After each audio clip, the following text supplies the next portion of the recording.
Hi అండి. Welcome back. Stock market గురించి ఒక ఏం చెప్పగలుగుతున్నా అంటే ఈక్విటీస్‌కి ఇంకా ఆప్షన్స్‌కి డిఫరెన్స్ ఏంటనేది షార్ట్‌గా చెప్తాను చూడండి. So, first of all equities. So, ఎక్కువగా అయితే ఈక్విటీస్‌నే మనం చేస్తుంటాము. సో, ఈక్విటీస్‌లో ఏంటంటే మనం ఒక క్యాపిటల్ పెట్టుకొని ఈక్విటీస్‌లో ట్రేడ్ చేస్తున్నాం అనుకోండి. అదేమవుతుందంటే ఈక్విటీకి కంపెనీ తరఫున మనకి ఎక్స్‌పోజర్ వస్తుంది. డైలీ ట్రేడింగ్ కూడా చేసుకోవచ్చు. సో, మన క్యాపిటల్ అనేది అలాగే ఉంటది. ఇక్కడ ప్రాఫిట్ అండ్ లాస్ అనేది వేరీ అవుతుందనమాట. అర్థమైందా?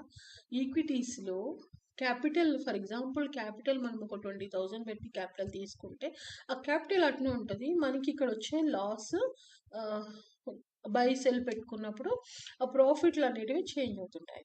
So, comparing to futures and options. ఇక్కడ టోటల్‌గా రిస్క్ చేయాలండి. ఫ్యూచర్స్ అండ్ ఆప్షన్స్‌లో రిస్క్ అనమాట.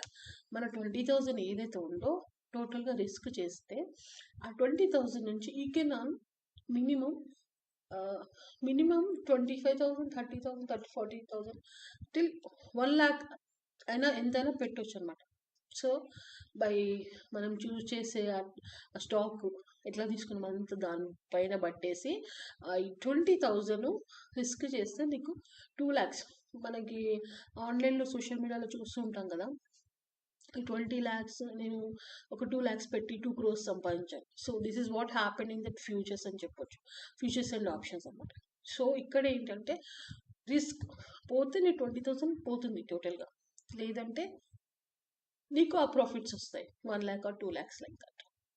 Otherwise you lost your 20,000 within a day అవ్వచ్చు, వితిన్ సెకండ్ అవ్వచ్చు, వితిన్ 5 అంటే ఎంత టైంలో అయినా అది జరగొచ్చు. అంతే ఫాస్ట్‌గా లూజ్ అవ్వచ్చు. అంతే ఫాస్ట్‌గా కూడా యూ కెన్ రీచ్ సచ్ 2,00,000, 3,00,000 కూడా ఎర్న్ చేసుకోవచ్చు. This is what happened in this futures and ఆప్షన్స్‌కి తేడా ఇదని. అర్థమైంది కదా! ఈక్విటీస్‌లో మన క్యాపిటల్ అలాగే ఉంటది. వేరీ అనేది ప్రాఫిట్ అని దాని మీద అయిపోతది. ఓకే. అండ్ ఇక్కడ వచ్చేసి టోటల్‌గా మన క్యాపిటల్‌ని మనం రిస్క్‌లో పెట్టేస్తాం. దిస్ ఇస్ రిస్క్ హై తో ఇష్క్ అన్నట్టు ఫ్యూచర్స్ అండ్ ఆప్షన్స్‌లో ఉంటది. సో, రిమెంబర్ రిస్క్ చేసేటప్పుడు ఖచ్చితంగా మనకి ఆహ్, ఏమంటారు మనకి దేంట్లో ఖచ్చితంగా మనకి ప్రాఫిట్స్ వస్తాయి. ఇట్లా అని చూసుకొని చేయండి వర్కౌట్ అవుతుంది. దిస్ ఈస్ ద డిఫరెన్స్ అండి. ఇక్కడ మనకి క్యాండిల్ స్టిక్స్ గురించి కూడా తెలుసుకోవాలంటే ఇక్కడ ఉంది చూడండి. సైట్‌లో ఒకసారి విజిట్ చేసేసి ఓకే. స్టాక్ మార్కెట్ గురించి ఇక్కడ కొన్ని విశేషాలైతే మీకు తెలుస్తాయి క్షుణ్ణంగా కొన్ని. If you want you can just visit here. Okay అండి. అర్థమైంది కదా! స్టాక్ మార్కెట్‌లో వాట్ ఈస్ ఇట్ ఈక్విటీస్‌కి, ఆప్షన్స్‌కి డిఫరెన్స్ ఏంటనేది అదనమాట. థ్యాంక్ యూ అండి. మీకు నచ్చితే ఫాలో చేయండి. ఇంకా స్టాక్ మార్కెట్‌కి సంబంధించి నెక్స్ట్ అప్డేట్స్ మనం ఇస్తూనే ఉన్నాం. ఓకే. Thank you.